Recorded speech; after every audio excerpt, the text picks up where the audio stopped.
الحمد للہ وحدہ والصلاة والسلام علی من لا نبی بعد اما بعد۔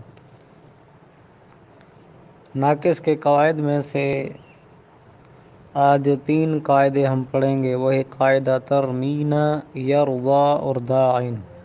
سب سے پہلا قاعدہ، قاعدہ ترمینہ، جو حرف علت لام کلمے میں مکسور اور اس کا ما قبل بھی مکسور ہوتا ہے، حرف علت کو کی حرکت کو گرا دیا جاتا ہے، پھر اجتماع ساکنین کی وجہ سے حرف علت کو بھی گرا دیں۔ ترمینہ اصل میں ترمجینہ تھا۔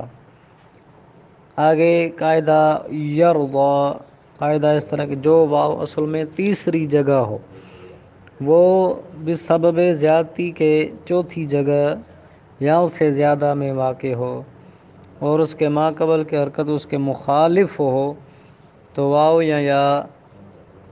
واو یا سے بدل جاتی ہے، جیسے یرضا تعالیت، اصل میں تھا یرضا اور تعالوت، ان دونوں میں یا کو واو سے بدل دیا گیا ہے۔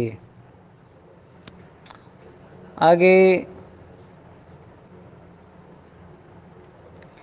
قاعدہ ہے قاعدہ داعن، تیسرا قاعدہ داعن اس طرح ہے کہ جو واو اسم فاعل کے آخر میں ہو وہ یا ہو جاتی ہے، جس داعن اصل میں داعیون تھا، مذکورہ قاعدے سے داعیون ہوا۔